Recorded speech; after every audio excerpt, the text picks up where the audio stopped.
সবার কথা শোনা যাচ্ছে কিনা যদি একটু আ জানান তাহলে আরো সুবিধা হয়। আমরা আলোচনায় চলে যেতে পারি। হ্যাঁ, আজগর ভাই অবশ্যই দেখছেন কমেন্ট করার সাথে, সাথে দর্শকরা আজগর ভাইকে স্মরণ করছে এবং আসলেই আ চমৎকার একজন মানুষ। আমি এত মানে লাইভ করে স্বাচ্ছন্দ্য বলেন, এত ভালো লাগা বলেন এবং মনে হয় যে আমি একটা ভীষণ ইম্পোর্টেন্ট কাজ করছি যেটা আসলে পরবর্তী প্রজন্ম পর্যন্ত থেকে যাবে। আজগর ভাই আ এটা প্রকৃতির নিয়মে উনার বয়স হয়েছে। আ স্বাভাবিকভাবে আমাদেরকে চলে যেতে হবে দুনিয়া ছেড়ে। কিন্তু আমার ধারণা এই লাইফ গুলো প্রজন্মের পর প্রজন্ম রয়ে যাবে। উনি কোনো লাইভ বক্তা না। উনি হচ্ছেন একজন গবেষক, পুরাণ গবেষক। তা আমরা আশা করব খুব দ্রুত আজগর ভাইকে আমাদের সাথে পাবো। আমাদের সেই আশা আছে। তো যাই হোক অন্য আলাপ করে নিলাম একটু এদিক সেদিক। দর্শকরা আসতে সময় লাগে এটা একটা ট্রিক আর কিছুই নয়। আপনাদের সামনে আছেন আসাদ ভাই। তো আসাদ ভাই ১ম এই বলি কেমন চলছে সবকিছু মিলিয়ে? দেশের অবস্থা কি? আপনার অবস্থা কি? আমরা শুনি। আমার অবস্থা যাক ছিল তাই। ভালো আছি ঠিকঠাক। আর দেশের অবস্থা কিছুটা ভালো মনে হচ্ছে। মানে আশা করার মতো পরিস্থিতি তৈরি হয়েছে। আগে তো একদম আ আচ্ছা মানে নিরাশার ইউনূসের জায়গাটা আগে আমল বলেন। কি এই যে ইউনূসটা কে নিরাশাটা না কোথায় জানে ছিল? এই ১৭ মাস দেশের উপর দিয়ে কি যে গেছে।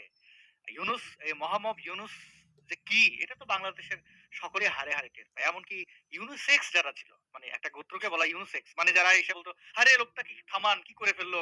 দেখো বাংলাদেশ সিঙ্গাপুর হয়ে যাবে। দেখো সব সব মানে বিশ্ববরেণ্য কি আন্তর্জাতিক খেলোয়াড়।" এই ধরনের যারা ইউনুসের মোটামুটি বাংলাদেশে কিছু লোক থাকে, তাদের জন্ম হয় দালালির জন্য। কিন্তু তারা দালালি করার জায়গা পায় না। তো ইউনুসকে দেখে সেই সকল ফুটন্ত দালাল তারাও এসে ইউনিসেক্স তাদেরকে বলা হয়। তারা এসে ব্যাপক প্রশংসা। তো সেই ব্যক্তিরা এখন নাকে খত দিয়া বলে যে, "সুদানির ফুয়ারে" মানে ওইটা আর ওইভাবে না বলি। মানে গালাগালি মানে কিছু করার নাই তো। এত জঘন্য পরিস্থিতি বাংলাদেশ আর আগে কখনো দেখেনি ইউনূসের সময়। তো সেই জায়গা থেকে এখন তারেক জিয়া প্রধানমন্ত্রী হিসেবে শপথ নিলেন। আশা করি তিনি ইউনূসের চেয়ে ভালো হবেন। এখন আ শেখ হাসিনার চেয়ে ভালো হ্যাঁ, হন কিনা সেটা দেখার অপেক্ষা। আসাদ ভাই আপনি একটু জাম্প করে গেলেন। মাঝখানে আমি আরেকটা জিনিস ঢুকাই ফেলতে পারি। ইউনূসের পরে আপনি তাকদিয়াকে ঢুকাই দিলেন। তো মাঝখানে একটা পরিস্থিতি তৈরি হয়েছিল যখন আমরা দেখতে পাচ্ছিলাম মানে একটা আভাস পাচ্ছিলাম যে শকুন আরো সুন্দর করে বাংলাদেশকে খামচে ধরতে যাচ্ছে। সেরকম একটা পরিস্থিতি তৈরি হয়েছিল। আমি সাদা শকুনের কথা বলছি। তো জামাত শিবির তার নখ কিন্তু একেবারে বিস্তীর্ণ করে ফেলেছিল। খামচে দিতই প্রায়। সেইখান থেকে কিন্তু আমরা বেঁচে এসেছি। শেষ পরে আপনি তাকদিয়াকে ঢুকাই দিলেন। তো মাঝখানে একটা পরিস্থিতি তৈরি হয়েছিল যখন আমরা দেখতে পাচ্ছিলাম মানে একটা আভাস পাচ্ছিলাম যে শকুন আরো সুন্দর করে বাংলাদেশকে খামচে ধরতে যাচ্ছে। সেরকম একটা পরিস্থিতি তৈরি হয়েছিল। আমি সাদা শকুনের কথা বলছি।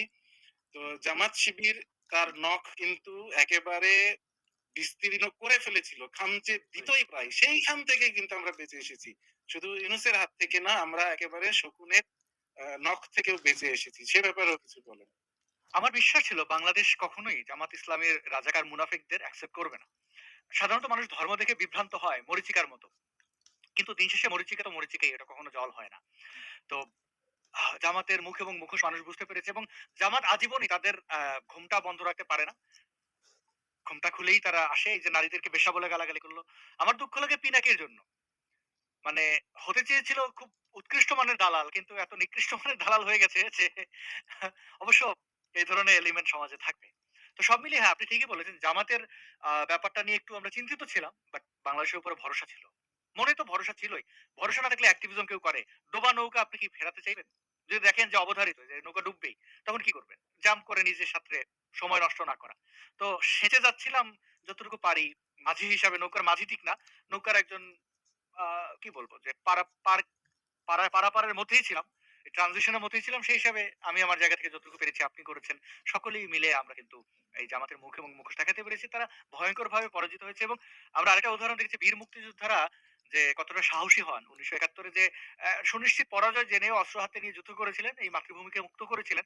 তাদের সেই যে স্পিরিট সেটা কতটা শক্তিশালী সেটা কিন্তু আমরা আ ফজলুর রহমানের বিজয় এবং বিজয় পূর্ববর্তী যে তার বক্তব্য অবস্থান, সুস্পষ্ট অবস্থান সেটি আমাদেরকে জানান দিয়েছে। একা দাঁড়িয়েছিলেন পতাকা হাতে। ওটা আমাকে নতুন করে বাংলাদেশ সম্পর্কে অবশ্যই, অবহিত করল। অবশ্যই।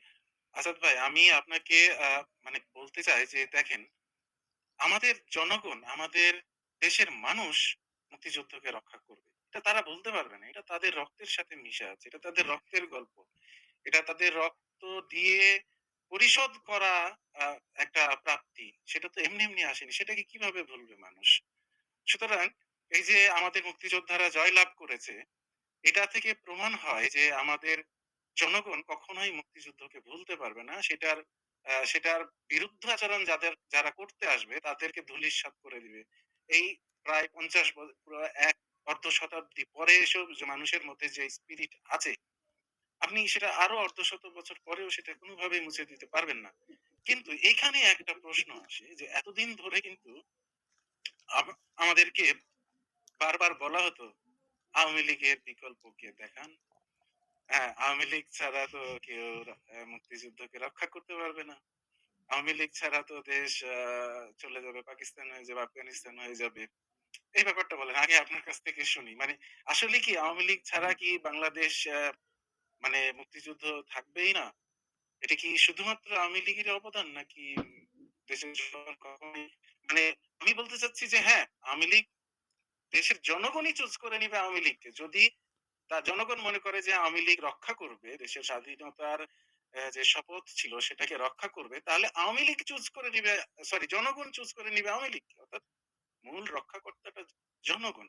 জনগণ যদি মুখ ফিরিয়ে নেয় তাহলে আওয়ামী লীগ কেন? এরকম হাজার রাজনৈতিক দলও পারবে না এটাকে রক্ষা করতে। কোনোভাবেই না। মূল শক্তিটা তো হচ্ছে জনগণ। মূল স্পিরিটটা জনগণ। সেটাকে অস্বীকার করে শুধু টিটকারি মারা যে বিকল্প কি দেখান, বিকল্প কি দেখান। এটা দুটো হয় বিষয়। নাই। একটা হচ্ছে যে মুক্তিযুদ্ধ আওয়ামী লীগ কুক্ষিগত করে রাখে, এটা বিএনপির বহুদিনের অভিযোগ। এখন তারা ক্ষমতায়, তারা মুক্তিযুদ্ধকে তারা কুক্ষিগত করবে কিনা, তারা মুক্তিযুদ্ধকে own করবে কিনা, সেটা আমরা একটু অপেক্ষা করি, দেখি কয়েকটা দিন যাক। আর ইউনূসের আমলে মনে হচ্ছিল যে আসলে আওয়ামী লীগের বিকল্প নাই। সে যেভাবে ধ্বংস করছিল। এখন আম আমরা সুযোগ দিতে চাই। তারেক রহমান যেহেতু পশ্চিমের অনেকদিন দীর্ঘদিন ১৭-১৮ বছর পশ্চিমে ছিল। ক্ষমা করবেন। তো আমরা তাকে একটু সুযোগ দিতে চাই। মানে আমরা সুযোগ দিতে চাই বলতে আমরা কি তাকে ক্ষমতায় বসিয়েছি? ব্যাপারটা ওরকম না যে তার সমালোচনা তীব্রভাবে শুরু করব যদি আ মানে ওই ভন্ডামি শুরু করে। আওয়ামী লীগকে 1994 এ আ বা ১৯৯৪ এবং ২০০৮ এর শেষ বা ৯ এ মানুষ নির্বাচিত করেছিল। এবং এই মানুষের ভোটে তারা এসে মানুষের সাথে গাদ্দারি করেছে। মানুষের মতামত তারা আর উপেক্ষা করেছে। নির্দিষ্ট কিছু ব্যক্তির মনোরঞ্জনের চেষ্টা করেছে, যে বেশি চিৎকার দিয়েছে। বিশেষ করে মৌলবাদী তাদের মানে লুঙ্গির তলায় গিয়ে ঢুকেছে। আর ছাত্রলীগ, আওয়ামী লীগের লুঙ্গির তলায় ঢুকেছে জামাত। তো একে অন্যের লুঙ্গি তলায় ছিল। লুঙ্গির তলা থেকে বের হতে হবে। পৃথিবীটা অনেক সুন্দর, অনেক বড়। সেই বড় পৃথিবী আমাদের দেখতে হবে। সুতরাং জনবিচ্ছিন্ন হলে চলবে না। এই বাংলাদেশের কৃষ্টি কালচার, এই বাংলাদেশের অস্তিত্ব রুট, সেটা খুঁজতে হবে। আপনি বাঙালি হলে আপনার বাঙালি সত্তাকে ধারণ করুন। আপনি পাহাড়ি আদিবাসী হলে যার সংস্কৃতি। আপনি ধার্মিক হলে আপনার ধর্মটাকে ওইভাবে দেখুন যে আসলে ঠিক বেঠিকের মাপকাঠি তো আপনার কাছে আছে। আপনি তো আপনার নিজের আঙ্গুল কামড়ে খেয়ে ফেলেন না। আপনি বোঝেন এটা কামড়ায় কামড়ে খেলে কেমন লাগে। সুতরাং যেটা অন্যায় সেটা করবেন না। ধর্ম যদি বলেও সেটা এড়িয়ে যাবেন।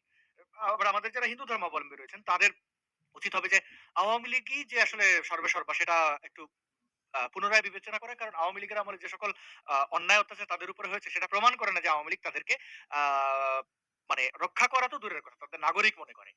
আওয়ামী লীগ তো ভোটের বাইরে যাওয়ার পরে বেপরোয়া হয়ে গেছিল। আপনি দেখেন শুধু হিন্দু কেন, বৌদ্ধদের উপরে।